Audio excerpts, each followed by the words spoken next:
Rendez-vous avec le procureur ce mercredi. Nous évoquerons également le décès d'un chef de quartier dans les locaux de la DESCOS à Tambacounda. L'unité spécialisée de la gendarmerie parle de mort naturelle mais annonce une autopsie et une enquête. Hausse du prix de l'huile de palme raffinée sur le marché sénégalais. La cause est à chercher sur le marché international. Toutefois, pas d'augmentation du cours mondial du sucre. Les détails tout à l'heure. Et puis, on s'arrêtera sur le conflit ouvert entre les taxis urbains et les VTC.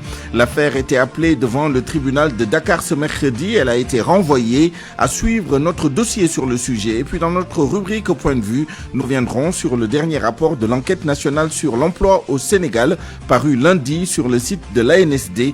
Gros plan sur les chiffres du chômage et sur les voies et moyens d'y remédier. À la mise en onde de ce journal, Abdoulaye Diop.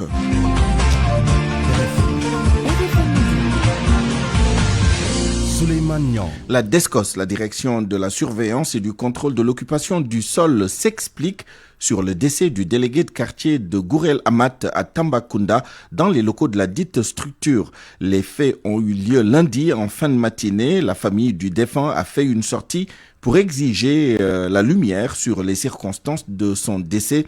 Le patron de la DESCOS parle de mort naturelle. Il annonce une autopsie et une enquête sur cette affaire. Le défunt était convoqué pour une affaire de litige foncier. Écoutons le colonel Amadou Ousmane Ba, interrogé par El Hadj Ndiogou Diène. C'est en exécution dont soit transmis de monsieur le procureur de la République du tribunal de grande instance de Tamba, qui était relatif à une affaire de vente illégale de terrain. Donc, le défunt avait été convoqué. D'ailleurs, pour le lendemain d'ailleurs, mais il est venu la veille et à son arrivée déjà, il disait qu'il venait de l'hôpital pour des problèmes de tension et autres.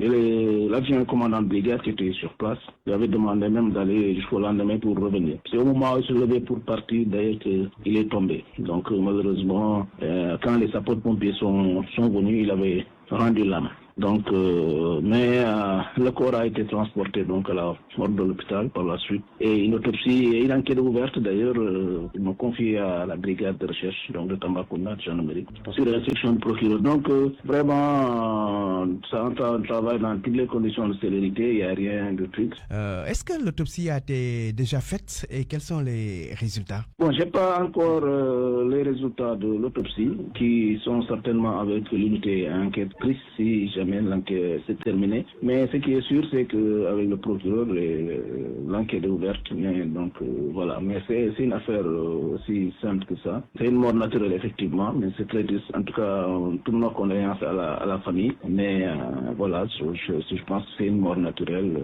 C'est des choses qui malheureusement peuvent arriver. Toujours dans la région de Tambacounda, mais cette fois-ci dans une autre affaire, celle de l'enfant de 3 ans tué à Koussan, département de Goudiri. La gendarmerie a bouclé l'enquête et le présumé meurtrier sera déféré ce mercredi au parquet de Tamba. Il s'agit du père adoptif, un boulanger du village de Sididien, Sididien avoue avoir étranglé l'enfant avant de le jeter dans la fosse septique de l'école élémentaire de Koussan. Papousseinou Diallo. L'enquête de la gendarmerie a finalement révélé que le père adoptif est le présumé coupable de la mort de l'enfant de 3 ans. Après un interrogatoire serré, Sididien a finalement avoué. Il a étranglé la victime et pour camoufler son acte, il a jeté le corps sans vie dans la fosse impraticable de l'école élémentaire de Koussan. Il soutient qu'il n'est pas le vrai père de l'enfant puisque sa femme était déjà enceinte avant le mariage, mais il n'en savait rien. Le certificat de genre de mort délivré par le médecin du centre hospitalier régional de Tambacounda renseigne à suffisance sur la violence que l'accusé a exercée sur sa victime. En effet, selon le document, l'enfant est mort par asphyxie. Sididien sera déféré ce mercredi au parquet du tribunal de grande instance de Tambacounda pour le crime de meurtre. Les faits remontent au 4 janvier lorsque l'enfant de 3 ans a été porté disparu aux environs de 17 heures. Son corps sans vie a finalement été retrouvé vers 21 heures, enfoui à moitié avec son boubou dans une fosse septique impraticable de l'école élémentaire de Koussan, sa tête enfoncée au sous-sol et laissant les membres supérieurs et les parties intimes à la surface du sol. Tambacounda, Papousseinou Diallo, Radio Futur Média. En marge de cette affaire, le maire de Koussan dit avoir assez du silence des autorités sur les conditions de vie des 1000 habitants de cette commune du département de Goudiri. En plus de souffrir de son enclavement, Koussan manque d'eau et d'électricité. Alassane Diallo, le maire, au micro de Papousseinou Diallo. Il y a manque d'eau, il y a manque d'électricité. Parce qu'à Koussan, il y a un forage qui tarit parfois. Il y a l'électricité qui fait défaut. C'est une centrale solaire. Il y a un groupe clair, centrale solaire, mais qui ne peut pas prendre en charge tout le village. À Koussan, environ 1000 habitants. C'est enclavé parce que la seule route qui met est détériorée. Il faut qu'on la réhabilite. RFM, la radio de toute l'actualité.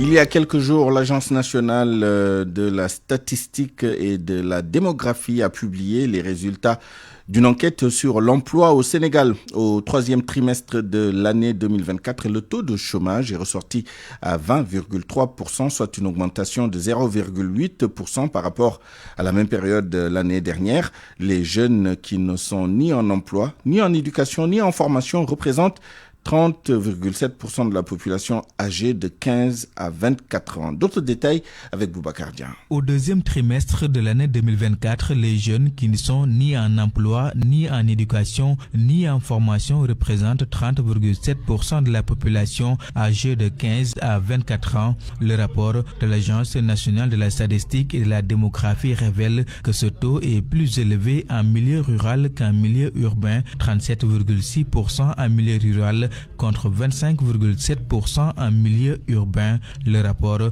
note également une surpriorité de la proportion des nets chez les femmes que chez les hommes, soit 39,2% contre 22% chez les hommes. Ces données renseignent suffisamment sur le taux de chômage qui est de 23,2%, une hausse comparée aux 21,5% de l'année précédente. Le chômage est plus accentué en milieu rural, 31,7%, qu'en milieu urbain, 17,5%, 36,7% des femmes sont touchées par le chômage contre 13,3% pour les hommes. Concernant les personnes en emploi, le taux est de 42,8%, soit une baisse de 1,6% par rapport au troisième trimestre de 2023 où il était estimé à 44,4%. Le niveau d'emploi, lui, est plus élevé en milieu urbain qu'en milieu rural avec des taux respectifs de 45,7% et de 38,3%. Restons sur le sujet du travail avec l'intersyndicale regroupant les travailleurs de l'agriculture, de la pêche et de l'élevage en grève d'ici un mois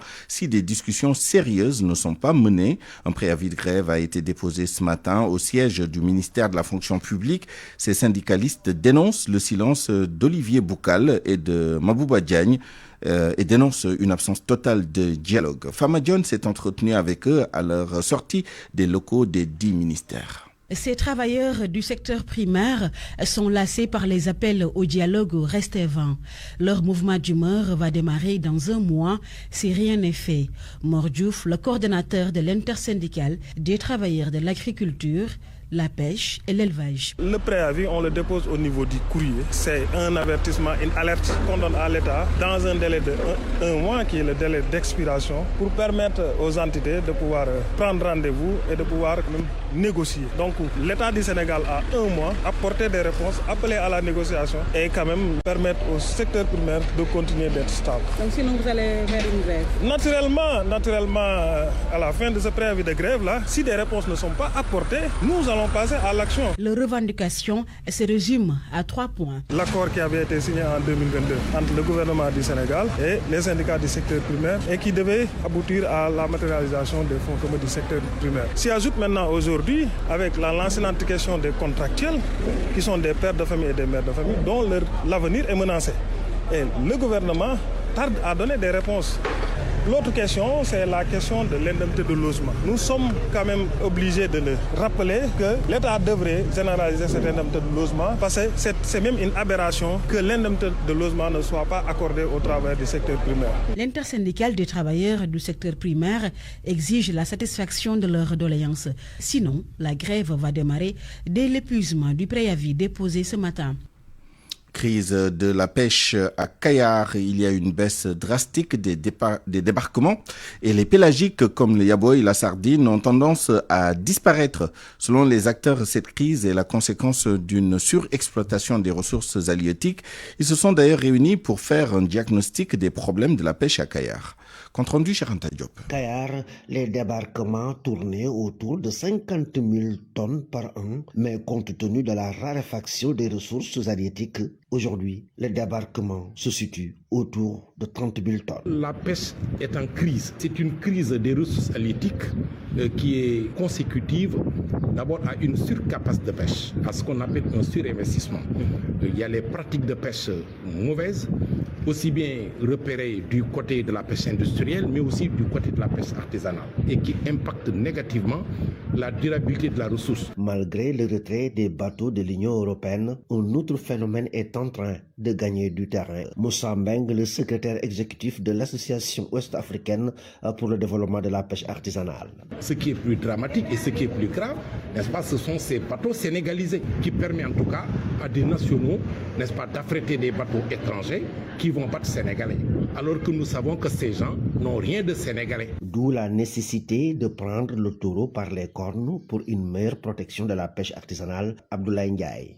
Parler aux autorités, même au-delà du Sénégal, aux autorités africaines, pour qu'il y ait une politique commune de pêche qui permette de mieux gérer les ressources halieutiques. Les acteurs de la pêche de Kayar appellent les nouvelles autorités à renforcer le soutien aux activités de la pêche avec des appuis plus conséquents qui puissent retenir les pêcheurs dans leur localité. RFM Thiès, Cheikh Ante Diop. 12h12 à Ziguinchor, à Kolda et à Sédhiou, où le transport urbain est au ralenti. Les conducteurs de moto Jakarta ont observé une journée sans clients.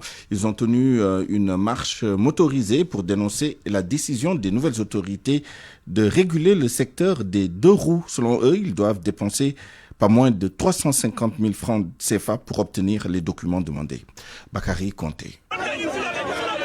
Les conducteurs de moto Jakarta sont très remontés contre les nouvelles autorités suite à la décision de la normalisation du secteur des deux roues. Selon eux, ils vont débourser 350 000 francs CFA pour obtenir tous les documents demandés. Papa Keluntan Djingali, président des conducteurs de moto Jakarta de la région de Sédhiou, vice-président de l'Union nationale des mototaxis du Sénégal. Il nous a demandé d'aller chercher des cartes grises d'assurance, des permis de conduite. Pour pouvoir s'assurer aujourd'hui, avoir tous ces papier-là, il faudra avoir au minimum 350 000 francs parce qu'il n'y a pas de permis de conduite d'abord. Nous avons les cartes grises. Les cartes grises qui coûtent 28 000 francs. Ta pièce d'identité, la pièce d'identité de la photocopie de celui qui t'a vendu la moto et la photocopie de celui qui a embarqué la moto amenée ici. Maintenant, tribunal là-bas, on t'encaisse 5 000 francs pour légaliser. Seulement le cachet et, comment dirais-je encore, la signature. Nous, on ne peut pas accepter ça. C'est pas normal. Ils demandent aux 3 FPT d'assurer leur formation jusqu'à l'obtention de leur permis de conduire. Nous sommes d'accord d'aller muter nos motos, mais ils n'ont qu'à nous accompagner, amener une formation pour le 3 FPT, de prendre les gosses là, d'aller les former pour avoir l'obtention de leur permis. On n'a pas d'usine, on n'a rien actuellement. C'est ici que nous soutenons nos familles, c'est ici que nous marions nos femmes. Ces jeunes qui ont organisé une marche motorisée ont fait le tour de la ville de Sédhiou. Ils ont failli avoir des accrochages avec la police qui les a empêchés de passer vers la gouvernance. Bakary Conté, Sédhiou, Radio Futur Média. Toujours dans le secteur des transports, le procès devant opposer le mouvement Dolel Transport aux plateformes Yango, Yassir et Itch a été renvoyé au 18 mars prochain. C'est le 4e renvoi de cette affaire. Les transporteurs s'insurgent contre l'essor des VTC qu'ils qualifient de système d'arnaque et de concurrence déloyale. Des experts du secteur du transport appellent l'État à régulariser et à réglementer le plus rapidement possible. C'est un dossier signé à La Rocha. L'affaire court depuis 2024. Après plusieurs alertes, le regroupement des taxis urbains du Sénégal a fini par intenter une action en justice contre les voitures de transport avec réservation, dont les plateformes Yango, Yassir et Itch. Modou Kandiao, ancien directeur des transports à la retraite, explique les causes du conflit ouvert entre les deux parties. Le conflit qu'il y a entre VTC et taxis urbains, c'est parce qu'ils sont dans le même segment de marché et que les taxis sont réglementés.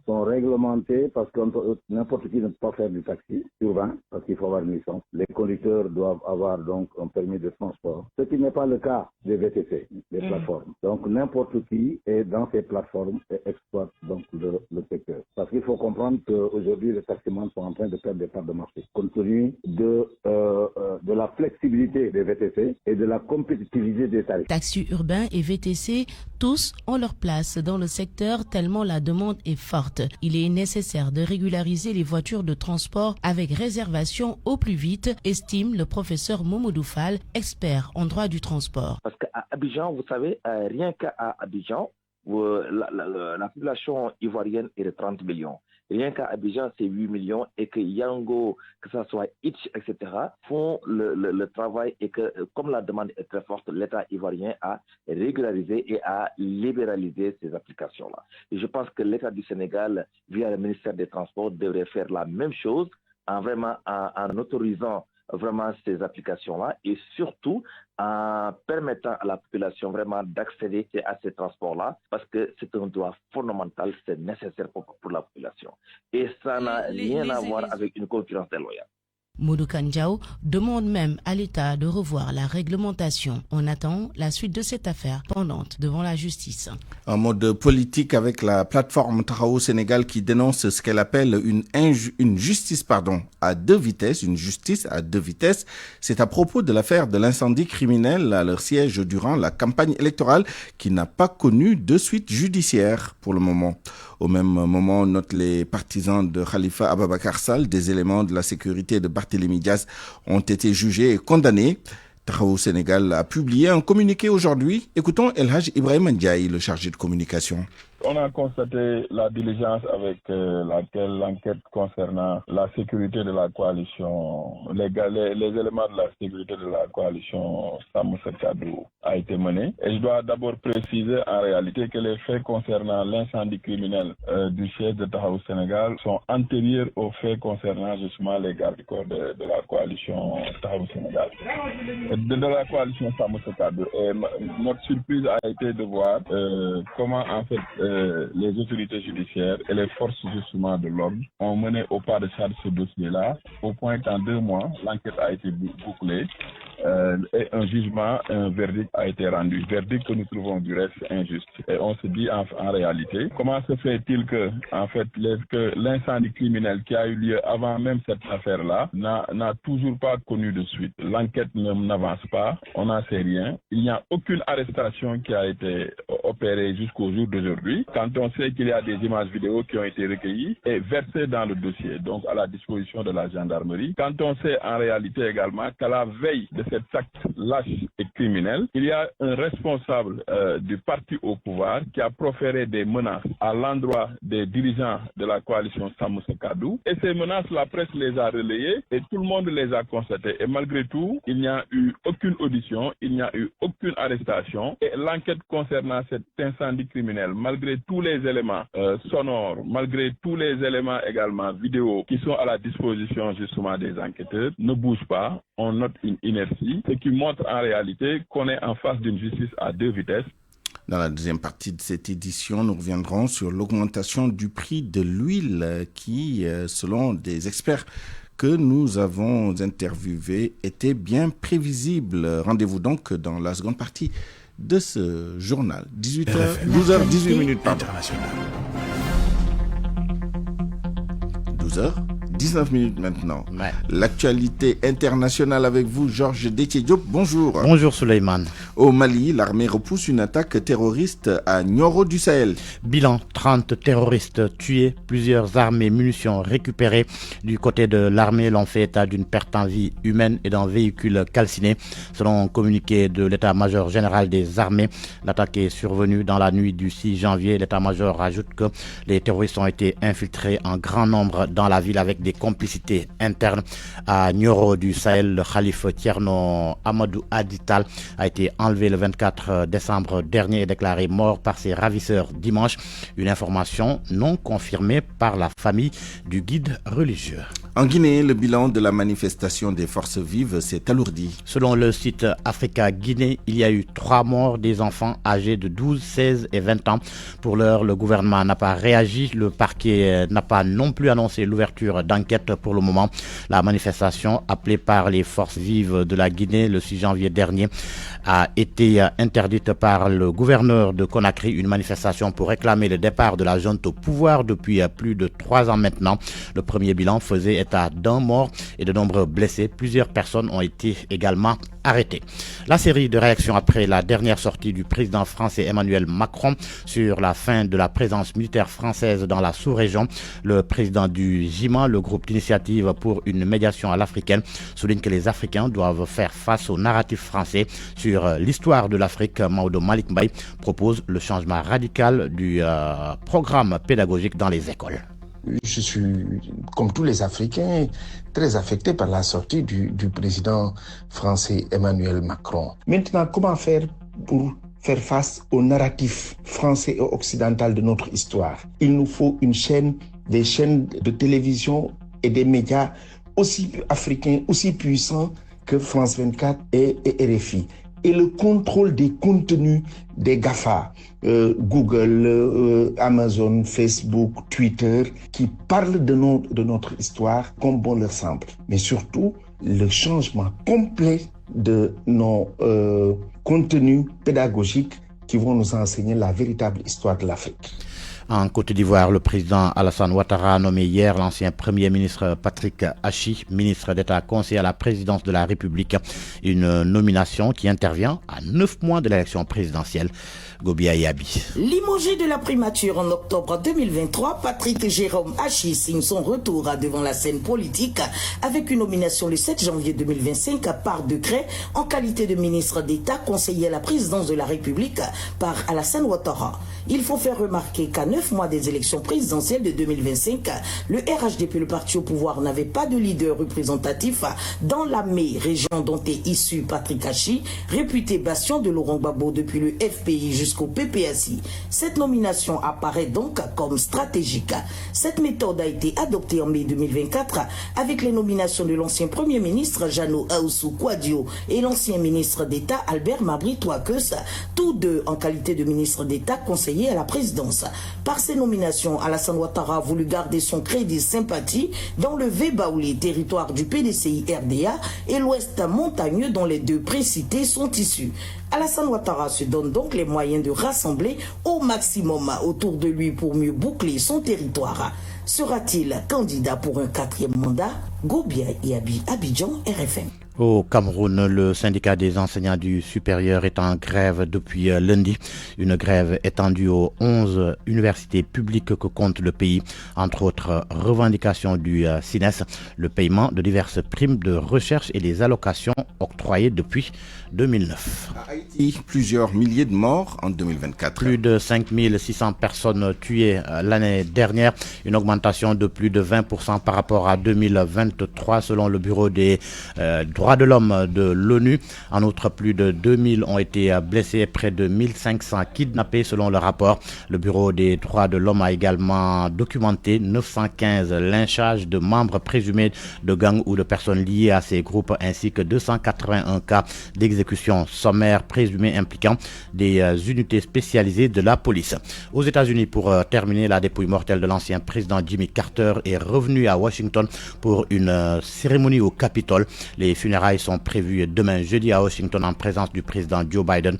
L'ex-chef de l'État décédé le 29 décembre dernier à l'âge de 100 ans sera ensuite ramené par avion à Plains en Géorgie pour être inhumé dans sa ville natale. Georges Détié-Diop, le journal international à l'instant. Merci, il est 12h24 minutes. Parole aux auditeurs. L'actualité, qu'en pensez-vous? Moi, je pense que vous devez. Réagissez dans nos éditions d'information sur l'actualité. Bonjour. Du lundi au vendredi, vous avez la parole sur RFM. Dans une dizaine de minutes, nous reviendrons dans notre rubrique Point de vue sur le dernier rapport de l'enquête nationale sur l'emploi au Sénégal, paru lundi dernier sur le site de l'ANSD. Gros plan sur les chiffres du chômage et sur les voies et moyens de remédier à ce fléau. Pour en parler, nous serons avec Tamba Danfara, accompagnateur de projet, président de la coalition Priorité Emploi, et Yves Zalé, président de la plateforme La Voix des Jeunes et ancien coordonnateur du regroupement des diplômés chômeurs. RFM Sport. Tout de suite, le journal des sports avec vous, Malal Junior Diagne, bonjour. Bonjour Souleymane. Sanctionné par la Ligue professionnelle, le Jaraaf prend des mesures. Contre les supporters désignés, identifiés comme étant des fouteurs de troubles dans les stades et qui créent des problèmes au club, puisque le Jaraaf a été condamné à payer 500 000 francs d'amende plus 2 rencontres à huis clos, une situation que les dirigeants ne veulent plus vivre. Cher Tidiane Diagne. En l'espace de quelques semaines, le Jaraaf de Dakar, réputé pour son sens du fair play, a été sanctionné d'abord par la Confédération africaine de football, ensuite par la Ligue nationale, fait incriminer les violences engendrées par ses supporters. Le club de la Médina veut endiguer ce fléau qui commence à ternir son image, si l'on en croit Pape Momarlo, vice-président du club. C'est ce qu'on appelle les supporters du Jaraaf qui sont à l'origine de certaines scènes de violence, ne sont pas des supporters de Jaraaf. Ça, il faut qu'on soit extrêmement précis sur cette question. Les supporters de Jaraaf sont organisés à travers le comité national des supporters, qui sont issus des différentes sections au niveau national. Maintenant, il y a eu depuis quelque temps, il faut le dire, depuis 3 ans, 4 ans maintenant, une nouvelle vague de supporters jeunes, très jeunes d'ailleurs, entre 15 et 25 ans, qui sont devenus véritablement des férus du Jaraaf, qui habitent Dakar, qui habitent Médina, qui habitent Gueule Tapée, Sicap, Dieuppeul, Parcelles Assainies, un peu partout à Dakar. Et qui malheureusement n'ont pas encore saisi la portée, la philosophie et l'histoire du club. C'est à ce niveau-là que le comité national des supporters, à travers des réunions qu'ils ont initiées avec le président Cheikh Seck, ont demandé à identifier les supporters du Jaraaf. Tous ceux qui sont dans les groupes d'animation soient identifiés, connus et identifiés. Il ne faut pas donner l'occasion à n'importe qui de se réclamer du Jaraaf pour venir semer les troubles préjudiciables au niveau du club. Pour rappel, le club de la Médina a été sanctionné de 4 matchs à huis clos en compétition interclub, dont 2 avec sursis, suivi d'une sanction financière à hauteur de 30 millions de francs CFA. Pour le dernier incident, lors de la confrontation avec AS Pikine, la Ligue sénégalaise de football professionnel a infligé au Jaraaf 2 matchs à huis clos, dont un assorti de sursis en sus d'une amende de 500 000 francs CFA à payer avant sa prochaine sortie. Le football en Europe, suite des demi-finales de la Supercoupe d'Espagne à 19h, l'Atlético Bilbao reçoit l'équipe de FC Barcelone en Angleterre. On joue la demi-finale aller de la League Cup. Liverpool en déplacement sur la pelouse de Tottenham de Pape Matar Sarr. Avec frappe, la Médina se mobilise derrière Gris Bordeaux. Gris Bordeaux à l'assaut de Zarco dimanche prochain à l'Arène nationale, combat initié par Albert Production. Les supporters du Tigre de Fass sont de la grande mobilisation et espèrent voir leur lutteur venir à bout de Zarco, qui est sur une lancée de 3 rencontres, donc sanctionnées par 3 victoires. Ndeye Ndoumbe Diop a fait un tour à la Médina.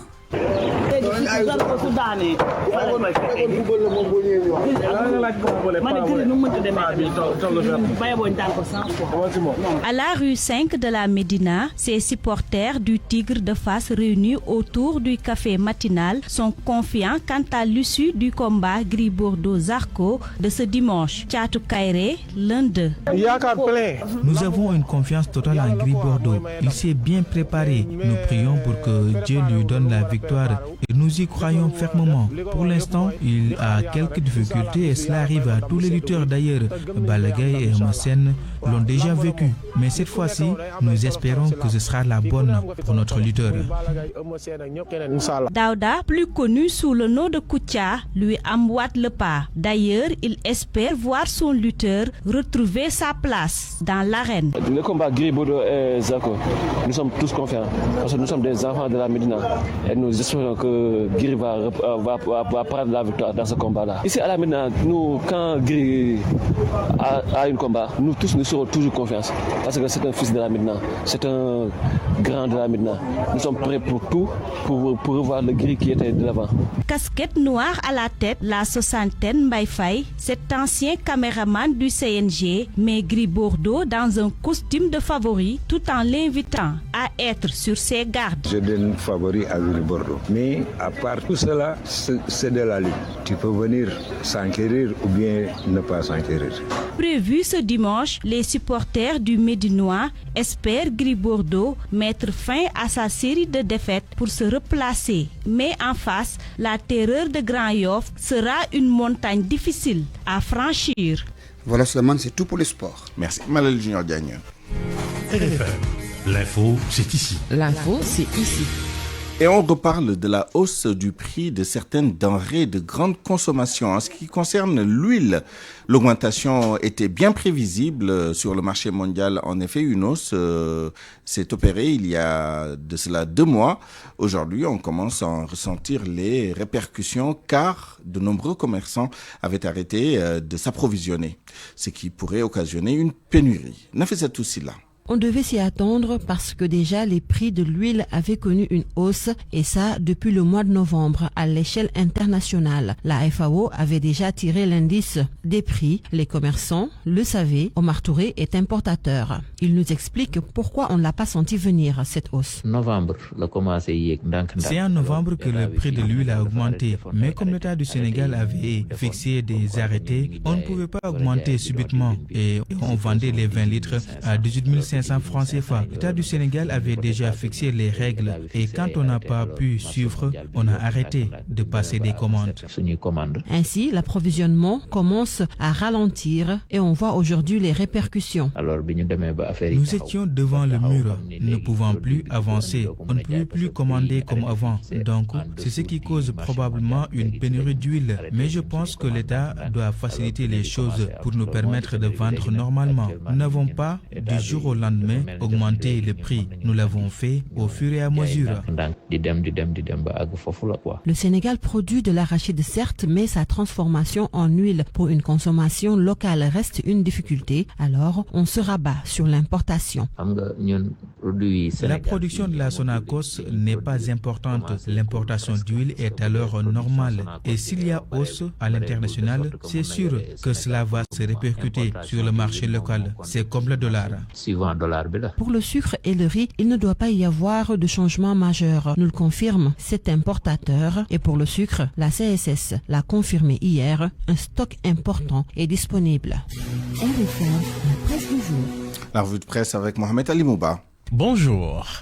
La crise d'autorité se poursuit à PASTEF. Diomaye et Sonko à l'épreuve du parti, constate le quotidien. Les militants de PASTEF veulent en fait toute la patrie. Pour Abdelaziz Diop du Forum civil, c'est une crise manifeste d'autorité. C'est une première dans un parti politique. Notre point actu à PASTEF, Waly Diouf Bodian, déchet du pôle, Fadilou Keïta, déchet de la CDC, et Guy Marius Sagna, adepte de la libre pensée. Pour combien de temps se demande le confrère? Il rappelle que Diouf n'a jamais accepté cette indiscipline au sein du pouvoir. Dansokho et Maguette Yam ont payé le prix de la liberté de ton sous Diouf.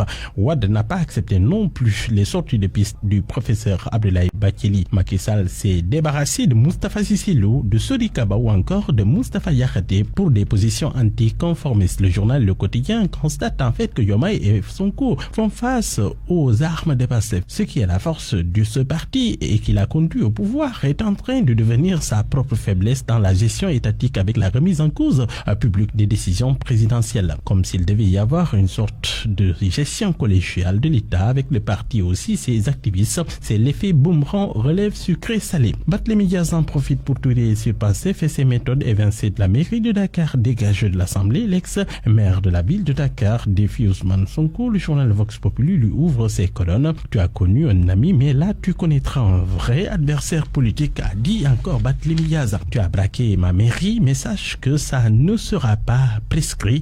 Tu en paieras le prix lorsqu'il y aura alternance, toi et tes complices. Le journal note que Barthélémy n'a pas raté non plus Yanyanyaï et réclame l'héritage des JOJ. Le journal Les Quotidiens note que Barthélémy est décidé à se battre pour porter le combat de l'organisation des JOJ à l'international. Selon lui, le Comité national olympique sportif n'est pas signataire du contrat d'hôte de l'organisation des JOJ Dakar 2025. En tant que maire des JOJ. En tant que maire de Dakar, je suis le président du comité d'organisation Lachankor Barthélémy, dont les propos sont ici en une par l'I quotidien. Titre de Walfadri, Barthélémy tire dans le tas pour l'Obs. Barth ouvre le feu sur le CNOS et fonce sur Sonko. Affaire Prodac, le juge ordonne une expertise des contrats et des prix fixés. Le journal Les Échos, qui donne la nouvelle, note que la mission a été confiée à l'expert Abdoulaye Dramé. Les 4 missions importantes qui lui sont confiées dans un délai de 60 jours.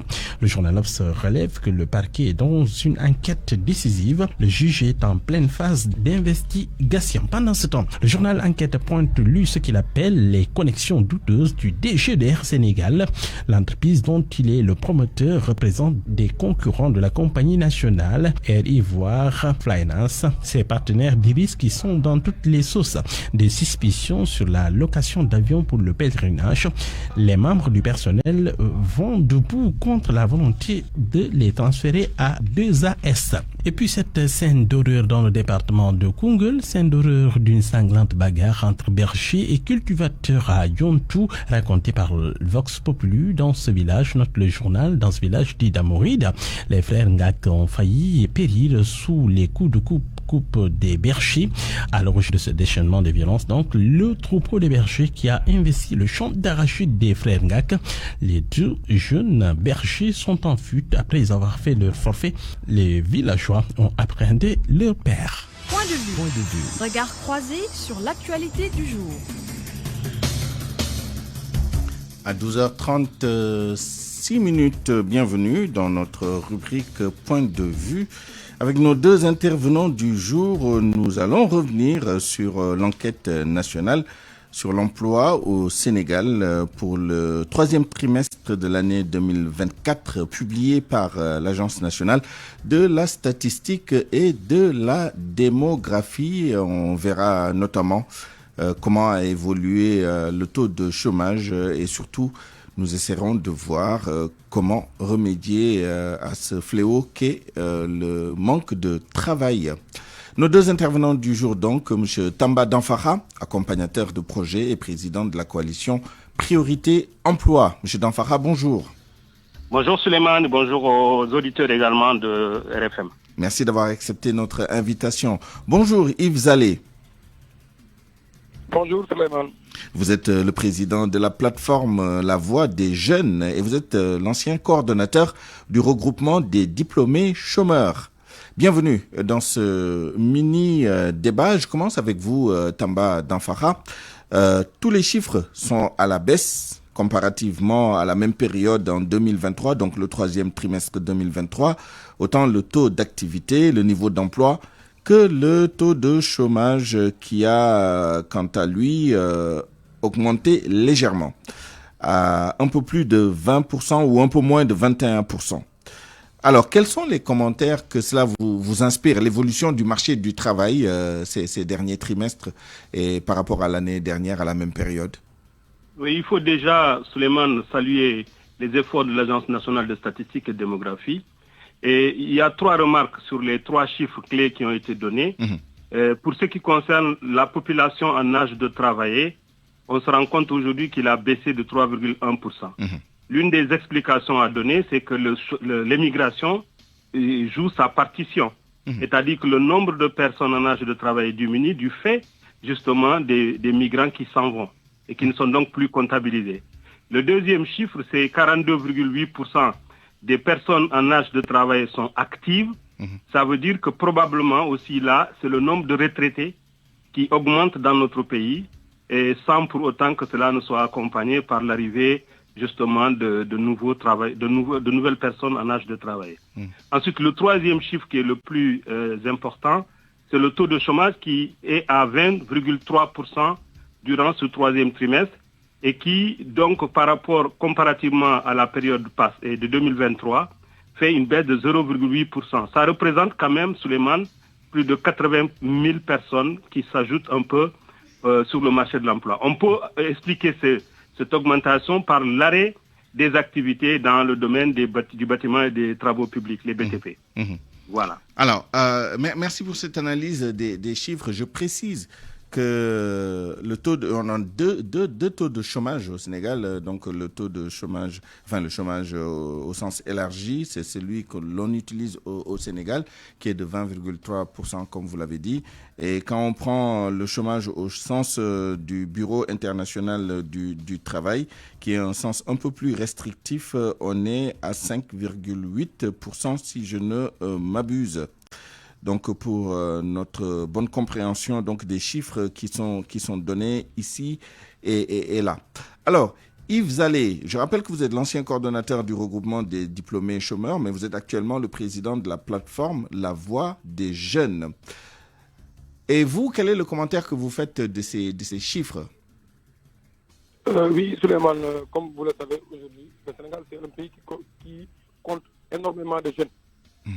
Aujourd'hui, nous avons une population très jeune et que cette jeunesse a des aspirations.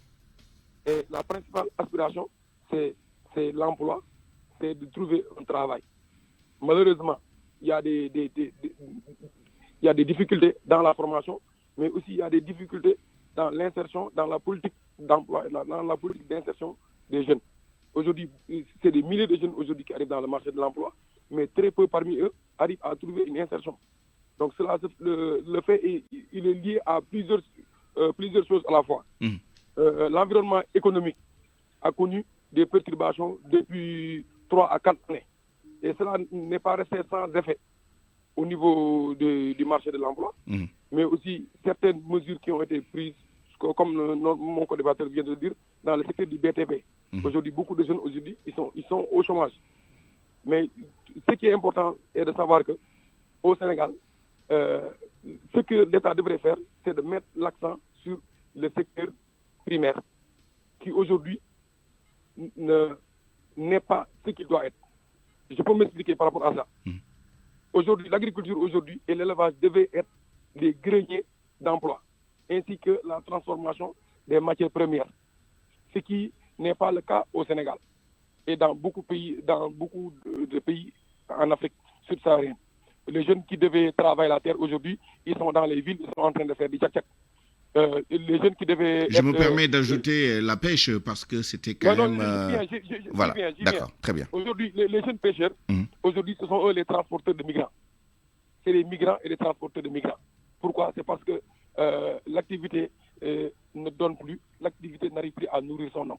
Donc, de ce fait, aujourd'hui, les jeunes, même il y a des jeunes qui ont un travail, mais qui considèrent qu'ils n'ont pas de travail.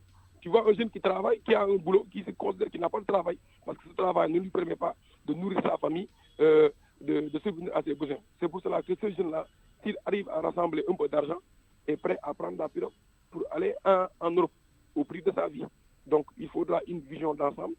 Il faudra que l'État, avec le secteur privé, qui est le principal réceptacle de jeunes à la recherche d'emploi, puisse s'organiser. D'accord. Tamba Danfara, si on va un peu plus en détail dans les chiffres, si on les désagrège avec la NSD bien naturellement, on se rend compte qu'il y a quand même des disparités. Le chômage frappe davantage les femmes que les hommes et davantage les zones rurales que les zones urbaines. Comment combler ce gap? Il faut déjà préciser, tout à l'heure vous avez fait mention de la référence BIT, Bureau international du travail. Il faut dire que c'est totalement inutilisable dans un pays comme le Sénégal, parce que le BIT considère comme chômeurs des personnes qui avaient un emploi et qui ont perdu et qui n'arrivent pas à se remettre dans le travail, alors qu'au Sénégal, nous avons juste 3% de Sénégalais, en réalité, personnes actives qui ont un emploi, disons, au sens BIT. Donc, c'est totalement inopérant. Par contre, ces disparités dont vous parlez, ça montre fondamentalement que dans notre pays, nous n'avons pas un développement harmonieux. Et nous avons souvent de la discrimination qui s'opère, non seulement dans le choix des emplois, mais surtout quand les emplois sont précaires, quand les emplois sont pénibles, il est évident qu'il y a une sorte de discrimination naturelle qui s'opère. Et donc, tant que nous aurons une économie non compétitive, il sera extrêmement difficile avec la bonne volonté de vouloir changer les choses. Et c'est l'occasion de préciser que la situation de l'emploi n'évoluera pas dans notre pays tant que l'État n'arrive pas à trouver un moyen de financer massivement l'économie. Et ça veut dire quoi? Ça veut dire que, premièrement, il appartient à l'État de recruter massivement.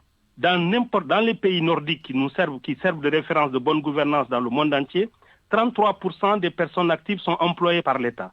En France, 22% des personnes actives sont employées par l'État. Aux États-Unis, presque 15% des personnes actives sont employées par l'État. Au Sénégal, il n'y a que 0,18% des personnes actives qui sont employées par l'État. Donc, on va toujours tourner en rond si l'État n'est pas le premier à assumer sa responsabilité vis-à-vis des citoyens. Parce qu'avoir plus de fonctionnaires, c'est avoir justement la présence de l'État un peu partout dans le pays. C'est également créer du pouvoir d'achat. Et à propos du pouvoir d'achat, tant que les prix vont augmenter, on ne va pas du tout arriver à régler cette question du pouvoir d'achat. Or, c'est précisément parce que les populations peuvent acheter que les entreprises peuvent se créer. Parce que si vous créez des entreprises et que les populations n'ont pas les moyens d'acheter les produits et les services qui sont fournis par ces entreprises-là, évidemment, ces entreprises vont faire faillite ou vont payer des salaires de misère à leurs travailleurs. Donc, par conséquent, la question du pouvoir d'achat et la question, justement, de l'État en tant qu'acteur majeur et régulateur de l'économie, tant que ces deux questions ne sont pas réglées, on ne résoudra pas le problème. Or, les nouvelles autorités que nous avons aujourd'hui tentent de poser le problème du point de vue moralisateur, du genre, oui, les Sénégalais ne sont pas sérieux, oui, l'administration n'est pas fonctionnelle. Ça n'a aucun sens du point de vue du management. Ce qui est important que nous devons savoir, c'est qu'il faut des moyens. Et partout ailleurs dans le monde, les gouvernements se donnent les moyens pour faire face au problème de l'emploi. Et on ne va pas trouver des moyens en mettant plus d'impôts sur les entreprises, parce que si on met plus d'impôts, plus de taxes sur les ménages, ça veut dire que les gens vont consommer moins, ça veut dire que les entreprises vont recruter moins, ça veut dire que les entreprises vont avoir tendance à chasser, à licencier leur personnel.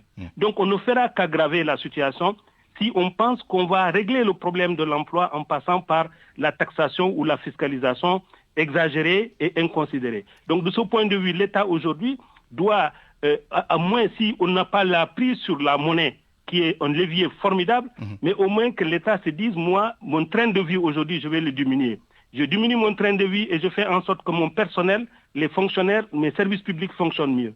Si on ne fait pas ça, ça ne sert à rien de dire, oui, au niveau de l'agriculture, on peut créer des emplois. Vous ne pouvez pas créer des emplois au niveau de l'agriculture si vous ne injectez pas de l'argent.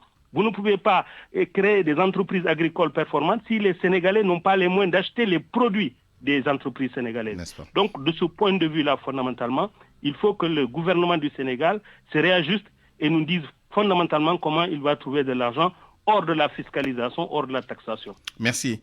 Tamba Danfara, vous êtes accompagnateur de projet et président de la coalition Priorité Emploi.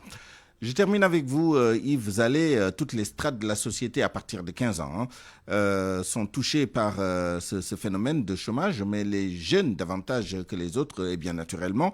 Alors, comment donner plus d'emplois, mais dans le même temps, comment améliorer l'employabilité des jeunes et quel dispositif institutionnel pour que tout ça prenne et se traduise par une offre d'emploi plus conséquente? Oui, par rapport à ça, d'abord par rapport à la formation, il faudrait revoir la formation intégrée, surtout ceux qui sont dans les écoles et universités. Il faudrait intégrer l'aspect pratique.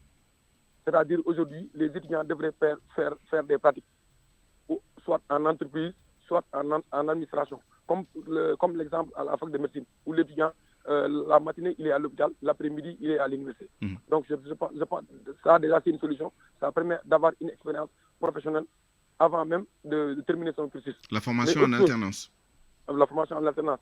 Mais autre chose, il faudrait que l'État, au niveau du secteur tertiaire, il y a des emplois où l'État ne paye pas de salaire. Mais ces emplois, aujourd'hui, sont des emplois qui sont verrouillés aux jeunes. Je parle des professions libérales. Aujourd'hui, nous avons des pharmaciens qui sont formés en nombre, mais ils n'arrivent pas à avoir une pharmacie. Alors, ouvrir une pharmacie, c'est une économie qu'on ouvre. Ouvrir un cabinet d'avocat, c'est une économie. Ouvrir un cabinet de notaire, un cabinet d'experts, c'est des économies. Mais malheureusement, ces jeunes-là, aujourd'hui, ceux qui sont déjà dans la profession, ils leur bloquent l'accès à la profession. Donc, il faudrait que l'État, déjà, fasse le nécessaire. Pour les notaires, le problème a été en partie réglé avec les nouvelles charges qui ont été ouvertes un peu partout sur le territoire il y a on s'est battu pendant 5 ans pour que ce problème soit réglé. Alors que ce problème n'aurait jamais dû exister. Mais pour les commissaires-priseurs, le problème est intact. Depuis lors, c'est un problème. Et pour les jeunes aujourd'hui qui veulent s'activer dans l'agriculture, il faudrait qu'ils puissent avoir accès à la terre. Il faudrait qu'ils puissent avoir des garanties. Il faut qu'ils puissent avoir des formations et de l'accompagnement venant de l'État. C'est ce qui nous amène au cadre institutionnel. Toutes ces structures qui existent pour promouvoir l'emploi des jeunes et aux résultats qui ne sont pas à la hauteur des attentes, qu'est-ce qu'il faut faire? Le principal problème aujourd'hui au Sénégal, quand on parle d'un problème, les acteurs sont écartés. Quand on parle aujourd'hui de solutions par rapport à l'emploi, par rapport aux jeunes, les jeunes qui s'y activent, les gens qui s'y connaissent, on ne les intègre pas, on ne les implique pas. Ils prennent des décisions qui ne sont pas réfléchies, c'est-à-dire des décisions qui ne viennent pas de la base. Aujourd'hui, on veut régler le problème des jeunes, mais on ne parle pas aux jeunes. On ne parle pas aux représentants des jeunes. On arrive d'un seul coup et on sort un document auquel on va demander aux jeunes de se conformer. Aujourd'hui, les jeunes, il y en a certains parmi eux aujourd'hui qui sont dans les tchèques. Mais c'est un secteur à réglementer, à réorganiser, parce que c'est des milliers de jeunes qui sont là-bas. Des jeunes qui sont diplômés, des jeunes qui ne sont pas diplômés. Donc tout ça revient à l'État. Donc il faudrait que l'État aide une économie forte. Parce que si nous n'avons pas une économie forte, il n'y aura pas de consommation. Merci Yves Zalé. Il n'y aura pas d'emploi. Merci. Donc, merci beaucoup.